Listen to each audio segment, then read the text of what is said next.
നമസ്കാരം. മലയാളി വാർത്തയിലേക്ക് സ്വാഗതം. വെഞ്ഞാറമൂട്ടിൽ കുടുംബാംഗങ്ങളെയും സുഹൃത്തിനെയും കൊലപ്പെടുത്തിയ സംഭവം ഒരാഴ്ച പിന്നിടുമ്പോൾ കേസിൽ മെഡിക്കൽ കോളേജ് ആശുപത്രിയിലെ പോലീസ് സെല്ലിൽ റിമാൻഡിലുള്ള അഫ്വാൻ എന്തുകൊണ്ടാണ് കൊലപാതകങ്ങൾക്ക് ചുറ്റിക തെരഞ്ഞെടുത്തത് എന്ന നിർണായക വിവരങ്ങൾ ലഭിച്ചുവെന്നാണ് പോലീസ് പറയുന്നത്. ഈ ഘട്ടത്തിൽ ഇത് സംബന്ധിച്ച കൂടുതൽ വിവരങ്ങൾ പുറത്തുവിടുന്നത് അന്വേഷണത്തെ ബാധിക്കുമെന്നും ഉന്നത പോലീസ് ഉദ്യോഗസ്ഥർ പറയുകയാണ്. ചുറ്റിക തെരഞ്ഞെടുത്തതിനെ കുറിച്ച് അറിയാൻ സൈബർ പോലീസ് അഫ്വാന്റെ ഫോണും ഇന്റർനെറ്റ് ഉപയോഗത്തിന്റെ വിവരങ്ങളും പരിശോധിച്ചിരുന്നു. അതിനിടെ അഫ്വാന്റെ രാത്രി സഞ്ചാരങ്ങളെ കുറിച്ചും പോലീസ് അന്വേഷിക്കുന്നുണ്ട്. അതിനിടെ വെഞ്ഞാറമൂട് പോലീസ് ആശുപത്രിയിലെത്തി അഫ്വാന്റെ അറസ്റ്റ് രേഖപ്പെടുത്തി. സഹോദരൻ അഹ്സാൻ, അതുപോലെ തന്നെ പെൺ സുഹൃത്ത് ഫർസാന എന്നിവരെ കൊലപ്പെടുത്തിയ കേസിലാണ് Venjaramoodu police inspector RP Anoop കൃഷ്ണയുടെ നേതൃത്വത്തിൽ എത്തിയ സംഘം അഫ്വാനെ അറസ്റ്റ് ചെയ്തത്. അഫ്വാന്റെ പിതൃമാതാവ് താഴെപ്പാങ്ങോട് മസ്തിന സമീപം താമസിക്കുന്ന സൽമ ബീവിയെ കൊലപ്പെടുത്തിയ കേസിൽ പാങ്ങോട് പോലീസ് നേരത്തെ അറസ്റ്റ് രേഖപ്പെടുത്തിയിരുന്നു. പുല്ലമ്പാറ SN പുരത്ത് അബ്ദുൽ ലത്തീഫ്, ഭാര്യ സജിദ ബീവി എന്നിവരെ കൊലപ്പെടുത്തിയ കേസിൽ അഫ്വാന്റെ അറസ്റ്റ് വരും ദിവസങ്ങളിൽ രേഖപ്പെടുത്തും.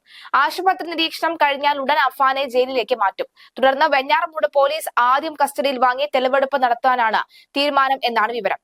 ഇന്നോ നാളെയോ അഫ്വാനെ കസ്റ്റഡിയിൽ വിട്ടുകിട്ടാൻ പോലീസ് കോടതിയിൽ അപേക്ഷ നൽകിയേക്കും.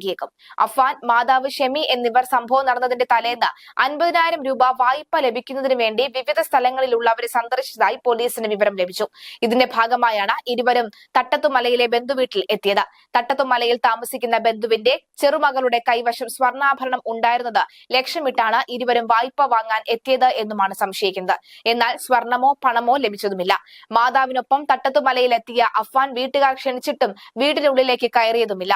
വായ്പ ലഭിക്കാതെ വന്നപ്പോൾ മാതാവ് പുറത്തെത്തി ഇരുവരും പേരുമലയിലേക്ക് തിരിക്കുകയായിരുന്നു. എന്നാൽ കൊലപാതകങ്ങൾ നടക്കുന്ന ദിവസം രാവിലെ വീണ്ടും ഷെമി പ്രതീക്ഷ കൈവിടാതെ വീണ്ടും തട്ടത്തുമലയിലെ ബന്ധുവിനെ വിളിച്ചു.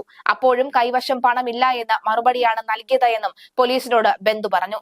ഈ 50,000 രൂപ ആർക്ക് നൽകാൻ വേണ്ടിയാണ് മാതാവും മകനും ഓടി നടന്നത് എന്ന കാര്യവും പോലീസ് അന്വേഷിക്കുന്നുണ്ട്.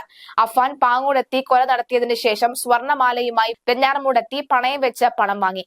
അതിൽ നിന്നും ഒരു തുക ആർക്കോ അയച്ചു കൊടുത്തുവെന്നും പോലീസ് കണ്ടെത്തിയിട്ടുണ്ട്. ഇതിനെക്കുറിച്ച് കൂടുതൽ അന്വേഷണം നടത്തുമെന്നും പോലീസ് പറയുന്നു.